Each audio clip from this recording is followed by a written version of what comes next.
नमस्कार दोस्तों, भजन भक्ति चैनल में आपका स्वागत है। संकट चतुर्थी के दिन महिलाएं सुख, सौभाग्य, संतान की समृद्धि और परिवार के कल्याण की इच्छा से प्रेरित होकर व्रत रखती हैं। पद्म पुराण के अनुसार इस व्रत को स्वयं भगवान गणेश ने मां पार्वती को बताया था। वैसे तो हर महीने की कृष्ण पक्ष चतुर्थी गणेश चतुर्थी कहलाती है, लेकिन माघ मास की चतुर्थी तिल चौथ या संकटा चौथ कहलाती है। पद्म पुराण के अनुसार आज ही के दिन कार्तिकेय के साथ पृथ्वी की परिक्रमा लगाने की प्रतिस्पर्धा में श्री गणेश भगवान ने पृथ्वी की बजाय भोलेनाथ और मां पार्वती की 7 बार परिक्रमा की थी। तब शिवजी ने प्रसन्न होकर देवों में प्रमुख को मानते हुए उनको प्रथम पूजा का अधिकार दिया था। चलिए अब जानते हैं तिल चौथ या संकटा चौथ व्रत की पूजा विधि। भालचंद्र गणेश की पूजा संकट चौथ को की जाती है। संकट चौथ से एक दिन पूर्व सात्विक भोजन करें। संकट चौथ के दिन प्रातः काल में गंगा जल बाल्टी में डालकर स्नान करें। उसके बाद पीले या लाल रंग के वस्त्र धारण करें। पूजा स्थान की सफाई कर लें।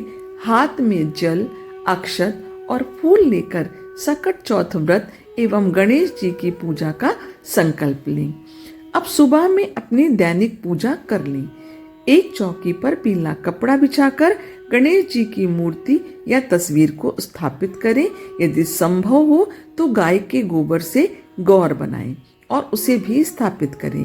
इसके बाद भालचंद्र गणेश का ध्यान करके पुष्प अर्पित करें। पूरे दिन मन ही मन में श्री गणेश जी के नाम का जप करें। सूर्यास्त के बाद स्नान करके स्वच्छ वस्त्र पहने। अब विधि पूर्वक गणेश जी का पूजन करें। एक कलश में जल भरकर रखें। फिर गणेश जी का गंगा जल से अभिषेक करें। फिर चंदन या रोली लगाएं। अब अक्षत, लाल पुष्प, दूर्वा, फल, जनेऊ, सुपारी, पान का पत्ता, हल्दी, दही, शहद, मोदक, वस्त्र, धूप, दीप, गंध आदि अर्पित करें। नैवेद्य के रूप में तिल तथा गुड़ के बने हुए लड्डू, ईख, शकरकंद, गुड़ तथा घी अर्पित करें।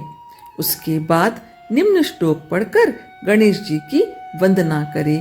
गजाननं भूत गणाधि सेवितं कपित जम्बू फलचारु भक्षणम उमासुतं शोक विनाशकारकम नमामि विघ्नेश्वर पाद पंकजम। आप गणेश चालीसा का पाठ करें। फिर इसके बाद एकाग्रचित होकर संकट चौथ व्रत कथा का श्रवण करें। गणेश पूजन के बाद चंद्रमा का दर्शन करें। अब एक कलश लेकर उसमें जल भर लें और जल में दूध, अक्षत, शक्कर और फूल मिला लें और उस कलश से चंद्रमा को अर्घ्य अर्पित करें। धूप दीप दिखाएं।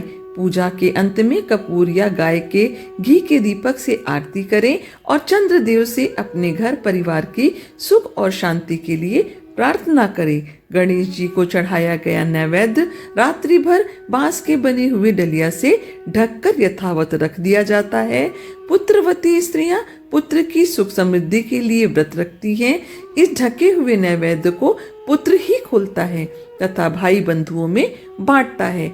ऐसी मान्यता है कि इससे भाई बंधुओं में आपसी प्रेम भावना की वृद्धि होती है। अलग अलग राज्यों में अलग अलग प्रकार के तिल और गुड़ के लड्डू बनाए जाते हैं।